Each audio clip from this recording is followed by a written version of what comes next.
All good, okay. Okay, so thanks for coming to this presentation.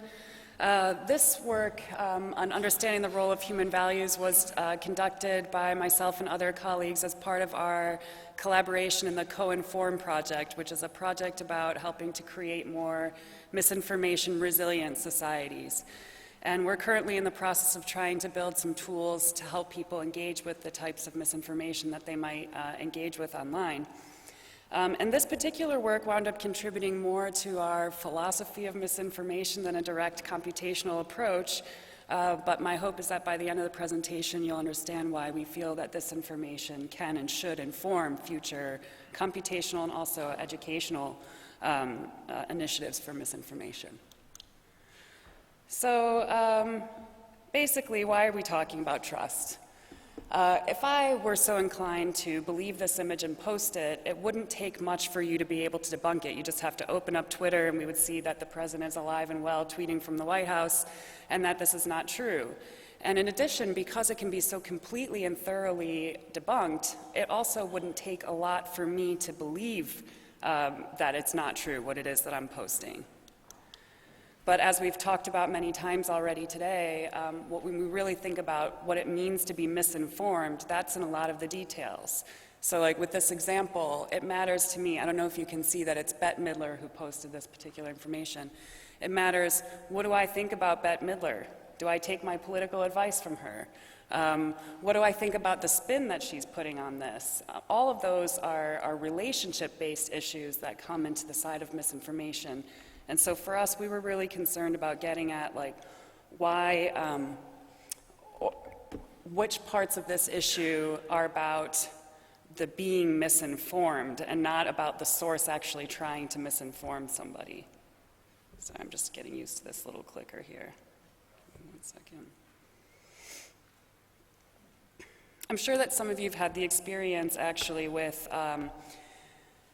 you tell somebody that something is false, you've already debunked their claim, and when they come back they tell you, oh, but it could have been true, it could have happened, she could have said this, and just this plausibility is enough to reignite the argument that you're having with this person.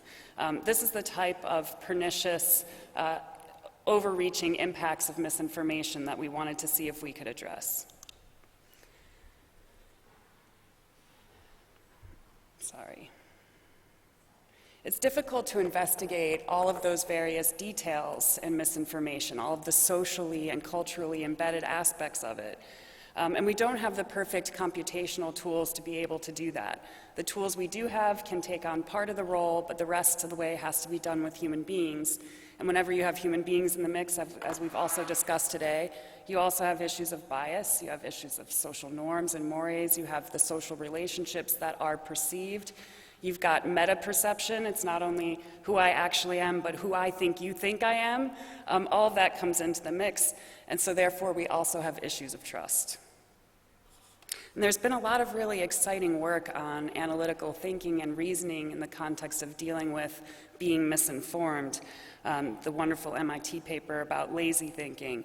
But for us, it's also about thinking about when and how people choose to apply their analytic reasoning. There was some more recent work by, let me look at the name real quick, Schäufele and Kreuzer, exactly, that highlighted that being misinformed is as much about our motivation as it is about our ability. How motivated are we to want to spot falsehoods and to want to believe them?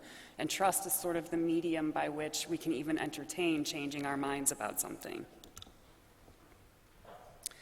So we've all seen or maybe even conducted work about specific characteristics that might make us more vulnerable to misinformation, things like partisanship, religious belief, even age.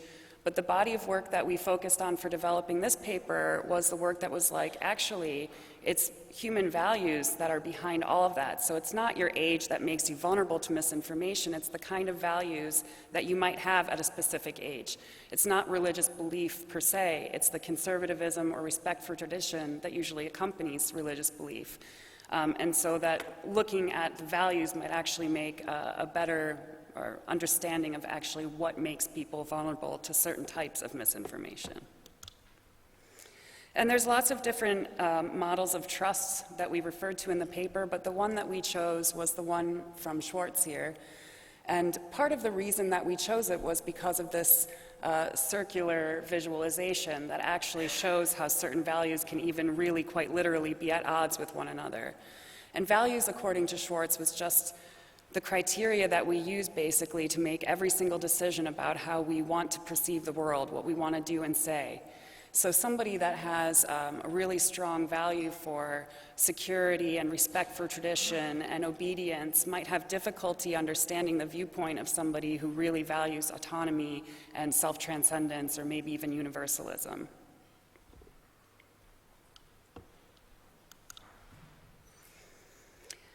So if that's true, and if we could really find a way, this was our thinking at the beginning of this project, if we could really find a way to detect these kind of values, then it might make it more possible for us to be able to differentiate what types of misinformation or what topics of misinformation might make a person more vulnerable. So we conducted this initial study just to see if we could identify, in a qualitative sense, some of the patterns that we might be able to observe. We had 97 participants who created a survey that had two parts. In the first part, we had 10 stories that were just the headlines. We just wanted to see, having just that limited information, which sort of mirrors what people might do when they're scrolling through their news feed. And then at the end of that, there was also 10 judgments. They were all judgments, but we asked the users to say, is this a judgment or is this an observation? So first, the participants assigned a truth value to each headline. They said whether or not they thought it was true or false, and they provided a justification for that. Then they named which of these 10 stories they'd be comfortable sharing before they were fact-checked, and then they named which of the stories they would be willing to share after they were fact-checked. And then they completed the 10 reasoning challenges, which the judgment versus observation exercise. Here's some examples from the reasoning baseline. We had a picture of a woman who is smiling, and we said Dominique is happy. King Henry VIII slept with a gigantic axe by his bedside. People who are anti-vaccine don't understand science. And some examples of the stories which are also in the paper were London hipster mistaken for member of ISIS and beaten up by white nationalists. Or in Switzerland, it's illegal to own only one guinea pig, which is true, by the way. The first one is false.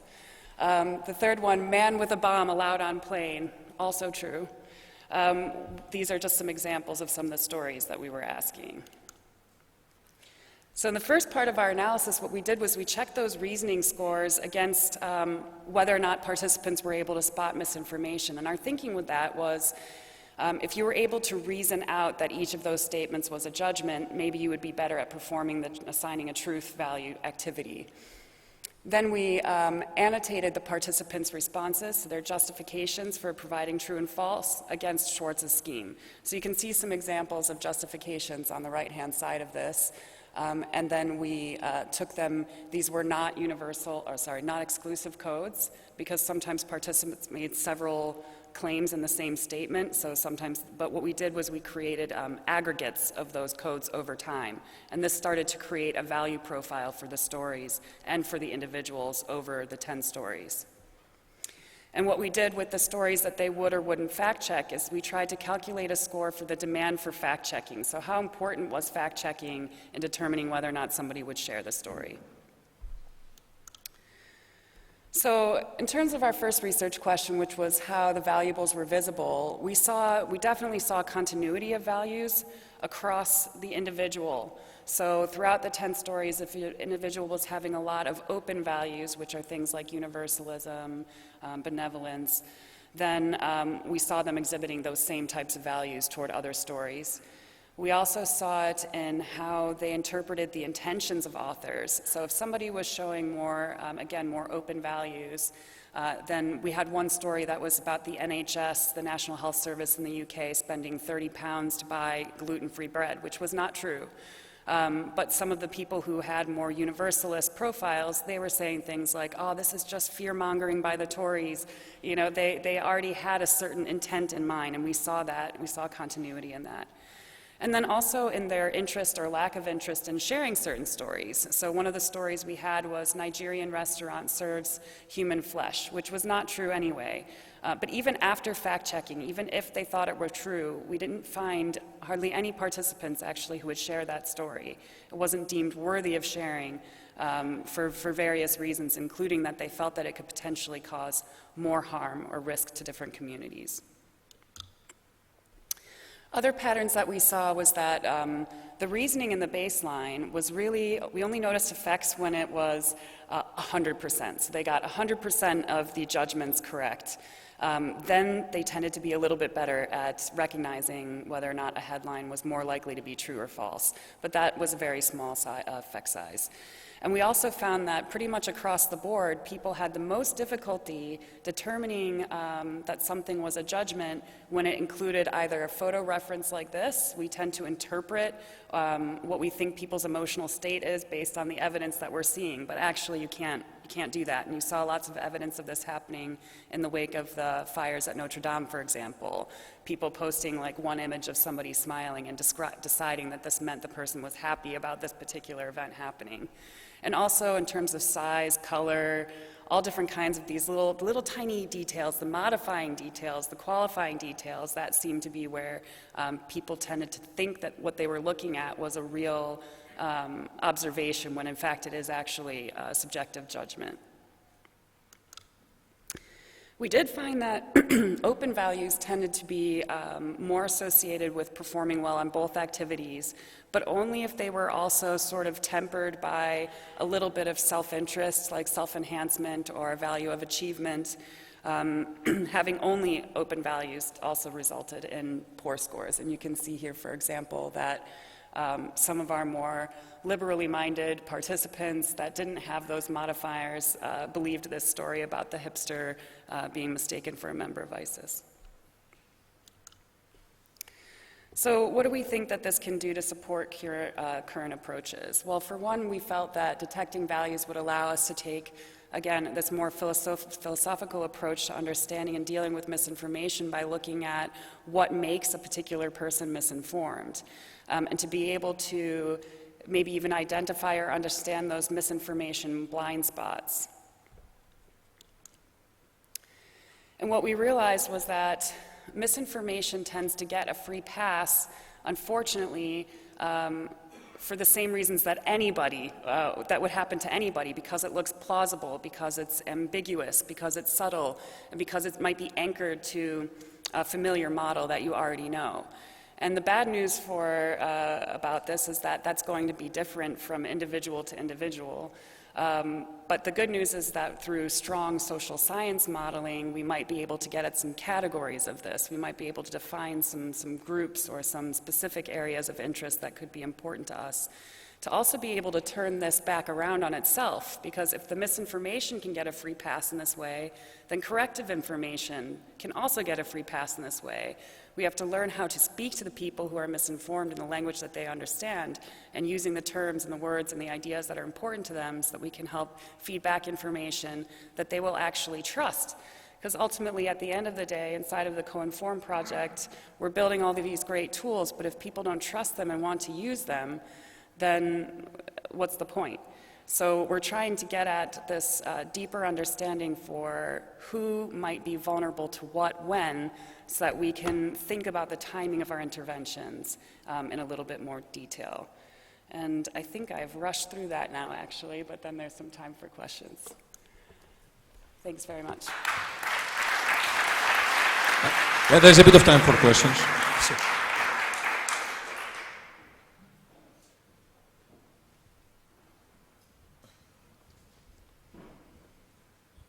Thank you very much. This is very, very interesting to think about. And I want, if you can talk a little bit more about what you just said at the end about the intervention side of the approaches. And specifically, I was thinking when you were talking about the backfire effect that some studies have found about correcting misinformation. Specifically, I'm thinking of the studies about the climate change, sort of science, Sure. Skeptical claims, and whether you have seen this or whether you've studied this, and like how do you approach this backfire effect if it is real? Well, I actually think the fact that there's been different findings in this area is a sign that the categorization process might be useful.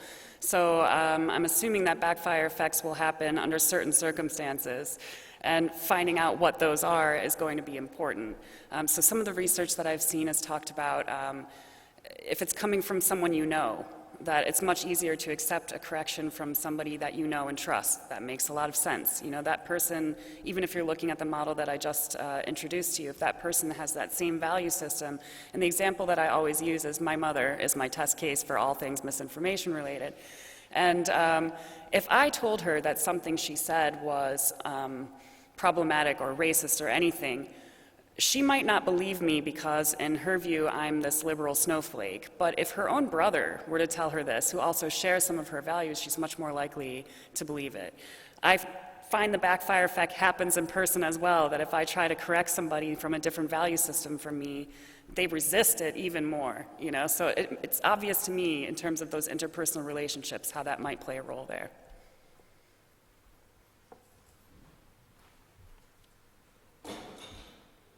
So you had a questionnaire and you asked people how likely you are to share this in, I assume, social media or something. Do you have an idea if you actually compare to what people say, I'm going to share this, versus what they actually share, if that was an overlap, or people, are people actually aware of what they are sharing and what they are more or less likely to share? I think the short answer is we don't know. I think some people probably are and some people probably aren't. But I understand what you're saying. And actually in our questionnaire, the way we worded it was, what would you feel comfortable sharing before or after fact-checking?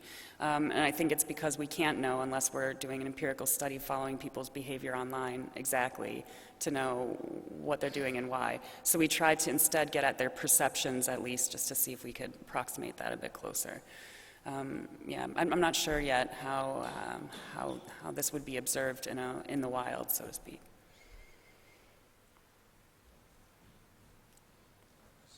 So that will be our last question, I think.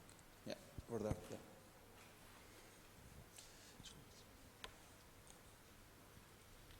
Thank you. That was a very nice talk. One question I have is, so in the experiment that you conducted, the demographic confounds, did you consider these confounding factors? Did you control for it? No, and in fact, this was a very early, just fact-finding mission. And the population study that we were using was librarians that we knew in the UK. So obviously, we would love to try this with a more representative sample, but we just wanted to first start it with this. But there was the other issue, which we mentioned in our paper, that we were gathering participants online, and it was with a link that potentially anybody could have clicked. So we didn't want to make a lot of statements about demographics in the paper just because we knew we couldn't really. Okay. Let's thank our speaker again. Thanks. And next up is